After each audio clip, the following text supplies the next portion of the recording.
In today's video, I'm going to cover the transitions between handstand and crow, both crow to handstand and handstand back to crow. Now, ideally, you will have a strong handstand and you'll have a strong crow because there's different variations we can do here. We can do like more of a flexibility version. So that's going to look a little bit more pressy. So my arms are going to be a little bit straighter.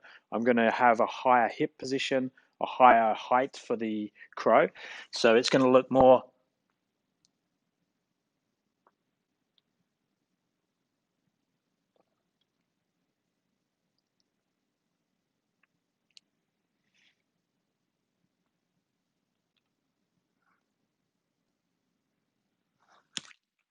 like that. So that version's a little bit more straight arm. The other variation is more of a strength-based one. We have a slightly more bent arms.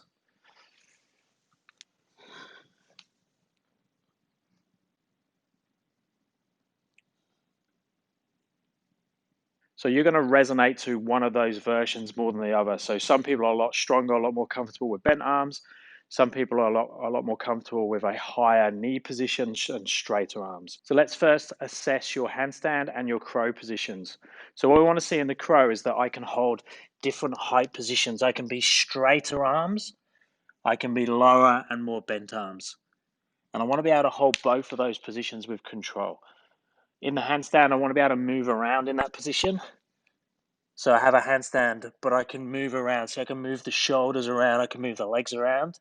So that's going to make things much easier for the transitions because I'm not going to be fighting for balance in the bottom position in the crow and in the top position in the handstand. Now you can do these drills against the wall.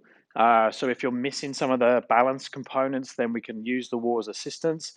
I wouldn't recommend it if you have the option not to, because if anything, the wall gets in the way a little bit. So I'm going to do the eccentric, the negative first, because that's seen as the easy version or the easier version.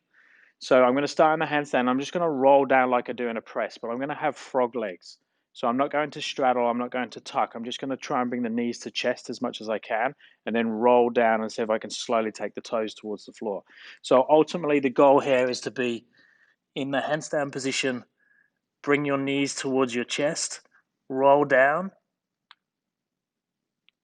and then touch the floor. Now, if you can do that with that much control, handstand to crow is going to be a piece of cake. Most people are missing some components there. It might be articulation of the spine. It might be bringing the knees in towards the chest. It might be strength of the shoulders. So if you noticed on that one, I came down with more straight arms. So it was like an eccentric press. The other version is to go to a bent arm. So you come down like you do in a handstand push-up, and then I bring the knees down. So if you struggle freestanding or if you don't truly understand like the articulation, the movement of the spine, the wall version is going to really help you to understand what needs to happen. So when I go against the wall, I can now put my butt against the wall here. So I want to be able to get the butt against the wall and ideally keep the shoulders strong. So keep the shoulders off the wall. And then I'm going to get my low back to touch, my mid back, upper back, and then just bring the feet down nice and slowly. So again, I can do the different variations. I could bend the elbows, I could bring one leg down, but the big thing is just coming down slowly, get the butt, the low back, the mid back, then the upper back to touch, and go as slow as possible. So I'm constantly pushing this way. Soon as the movement pushes this way, you'll fly away from the wall. A different version is to put shoulders against the wall. So I've got everything against the wall, shoulders, back, head, and then I'm just going to come down, peel off, trying to keep my low back on the wall for as long as possible, then my mid back, upper back, shoulders, head, and come down slowly. Okay, once we have that slow eccentric, either freestanding or up against the wall, then we can add the crow component. So what I'm going to do is, as I get to the bottom, if I haven't already got bent elbows, I'm going to bend the elbows, create a shelf, try and bring the knees towards the chest even more, and find that landing point.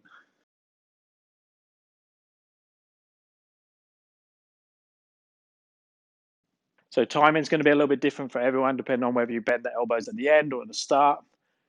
And this is where the wall is going to get in the way a little bit.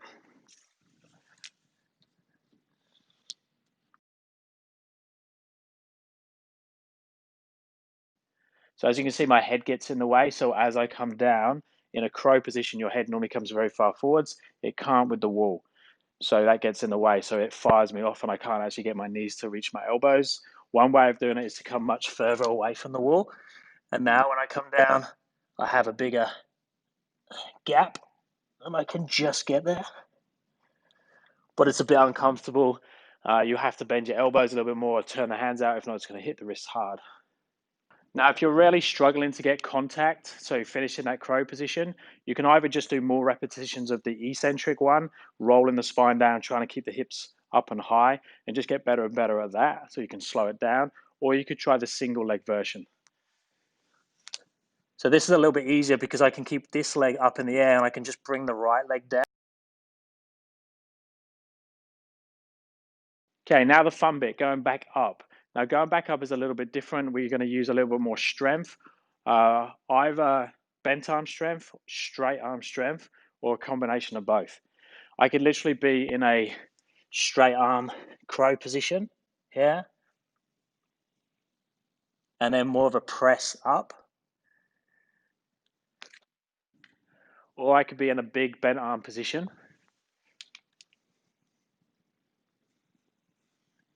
And handstand push up.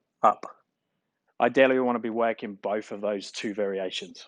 Now, when you attempt these, one thing to assess from the side, so video yourself, look at the position of your shoulder and your hips, and then what happens when you go to do the push, because you want that seesaw effect, and we can actually use that to help us. So it's a little bit of momentum. So if I have a higher shoulder position now and a lower hip position, and then I rock forwards, so that rocking forwards is bringing the shoulders down and the hips up. If I continue that movement and then add the push, that actually makes the handstand push-up version easier.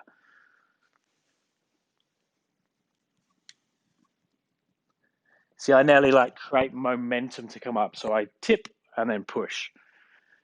Same with the press, the straight arm version.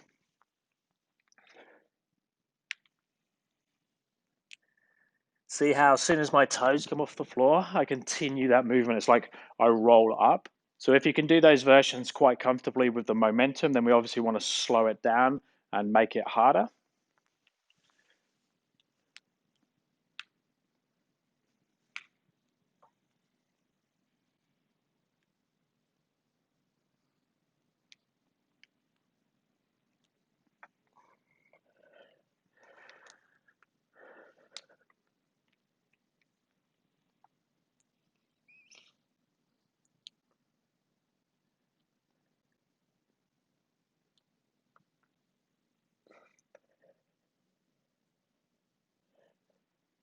You could also do partial range or yo-yo type movements where you don't go all the way down to crow, but you come back up again.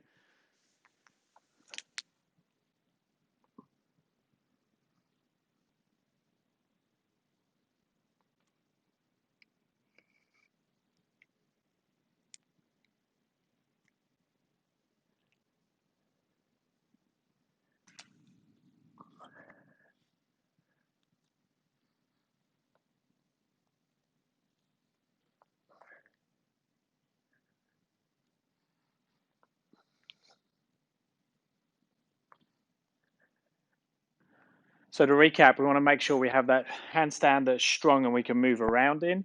You can never stop working that. So being able to hold a handstand when we're not quite in the correct positions. So being able to do things like that, play around into different positions, that's going to always help you because you're not ever going to be falling out of the handstand when you do this.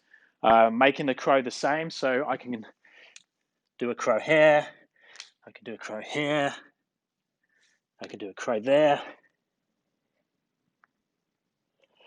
So have a super strong base. So making sure that crow is really good, and you can do it at different heights, different shoulder heights, different hip heights.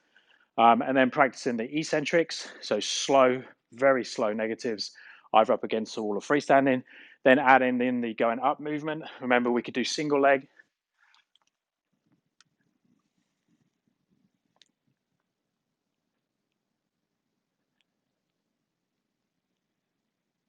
And we could use momentum. So let me know how you go with this one. Stick any comments below, ask any questions. Thumbs up and subscribe would be appreciated, and I'll speak to you next time. Thanks, guys.